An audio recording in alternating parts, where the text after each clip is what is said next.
I originally started off studying forensic science. And it was mainly analytical chemistry that I was doing, and I was rubbish at it, hated it. Yeah.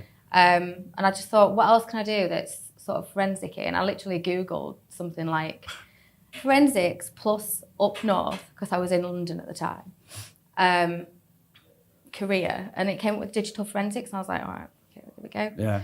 And I really enjoyed it, and I just fell in love with it. I never looked back. Yeah. And now that I know more, I've sort of stepped away from forensics, done a lot in incident response area.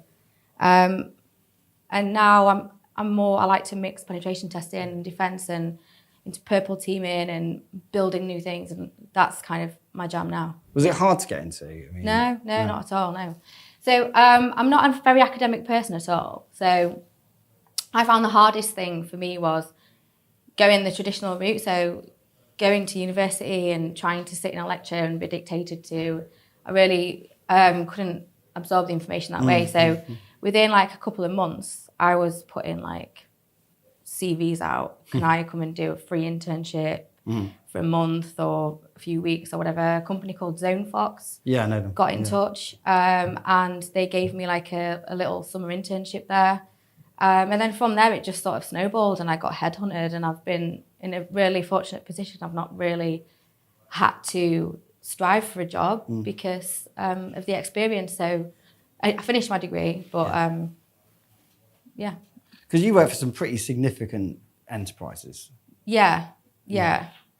But I think that's testament to the work I do in the community and the fact that I value experience over academic achievement. So let's talk about that. When you say the work you do in the community, obviously you are heavily involved in the Ladies of London Hacking Society. Just tell me a bit about that.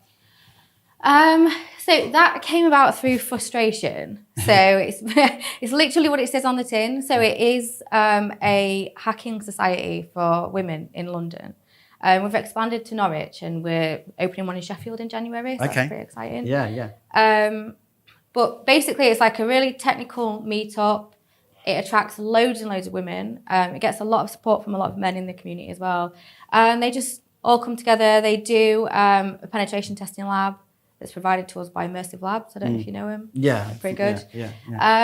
And that's it. Yeah. Then we just drink loads of wine, like too much wine, and just eat and have a good time. It's good atmosphere. Yeah. Do you do this? Do you handle some of the training within that as well? Or yeah. So I don't know. Let's say, for example, we might be doing a tutorial on pass the hash, for example.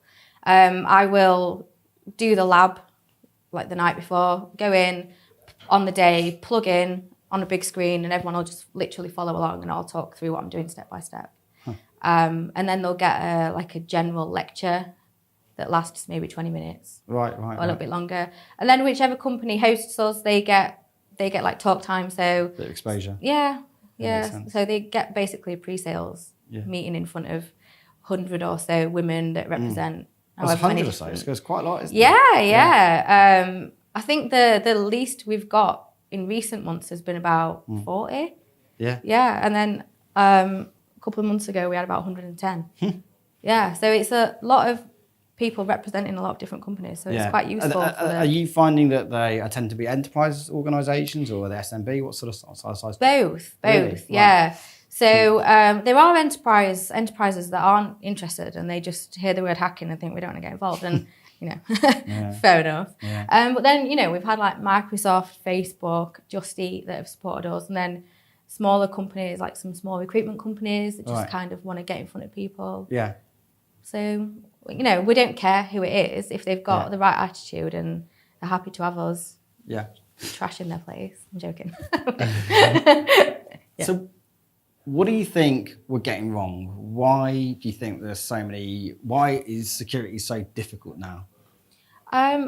What do you mean by difficult? Well, it would appear that we're having more and more issues, more and more breaches. It would appear that we're struggling to keep the perpetrators out.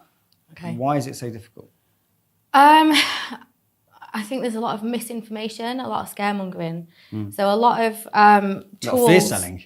Sorry? A lot of fear selling going on. Yeah, spot on, yeah. So, there's a lot of companies that have popped up with these tools that are really fancy. And you're just bolting on a tool that a lot of the times you don't need. If you configure a Windows server or a Linux server or a container, whatever, correctly, you don't need to bolt on all that stuff. Yeah. But the way that people buy that is by telling them that they need it. What we've done is, if you look at the beauty industry, it's a multi-million-pound industry that thrives on insecurities of women.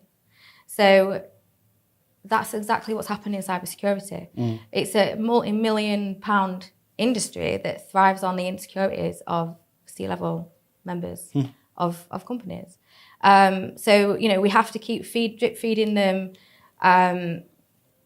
bullshit, basically, that's going to make them go out and, sorry to swear, but it's going to make them go out and just buy things that they don't need. So there's a lot of mis-selling. There's a lot of miscommunication. So, you've got people that are in offensive security that don't feel the need to know about defense, remediation, mitigation. And you've got people in defense that don't fully understand the offense. So how can you remediate? How can you do anything of any value if you don't understand the full cycle of what you're doing? Does that make sense? Yeah, it does make sense. Yeah. So stepping back to your previous point, I think that one of the things we've got to try and move away from is stop the industry from being driven by sales and marketing. We've got to move away from that because it's not going to help. Apart from anything else, it's going to create a massive barrier between security professionals or security vendors, I should say, and then security professionals. Like if we don't move away from this culture of trying to sell things to people and actually if security vendors don't start partnering with the industry, we're screwed. Well, don't you think that's already happened? So I went to infosec this year. I had a nice time, but I've also been to multiple meetups, like every month. And what is happening in the meetups, the knowledge that is being shared is significantly more intelligent and more useful and more at the forefront of the industry than anything you're going to hear at these big, massive vendor bashers. I went to a couple of, I can't even remember what these talks were on at infosec. And I'm not, I like infosec. I always have a really good time when I go, but the talks that were on, they weren't technical. They weren't technical enough. And they weren't interesting and they were out of date. Whereas you can go to a security meetup or a DevSecOps meetup that's run by people in the industry, that's run through the need to change. People turn up because they want to turn up. Their companies haven't sent them there. It's on a Friday night or whatever. And they go and have a great time and share knowledge and debate things. And that's where the ingenuity is happening. And there is a massive disparity between what people are paying to attend and what people are attending for free. And they're just sharing that knowledge because they want to. And I think that's working because of the lack of vendors. Because technologists, like myself, think a vendor neutral solution is a lot more valuable. If I've got a team of defenders that know how to use a specific set of tools, I'm screwed because if those tools go down or I need them to step away from them tools for a day and actually do that job using PowerShell and Bash, you become too dependent on the calculator. How can they do that? I get it. So I think knowledge on the wider concepts rather than specific tools is happening at the meetup level, at the technologist level, and the CISOs and the CTOs and the CEOs are attending events that aren't aligned massively. A massive communication problem then, isn't it? It's an industry-wide tectonic plate issue there. That's crazy, isn't it? It's crazy. Yeah. I think that there's so much of the industry is driven by fake venture capital money that's just been pumped into these organizations and it's just ending up with just fluff and marketing rubbish. As you rightly say, you walk around infosec and I don't even know what any of this is just words. No. There's no value here at all. This is just nonsense, Yeah. A lot of people just go for the freebies. Yeah, that's true.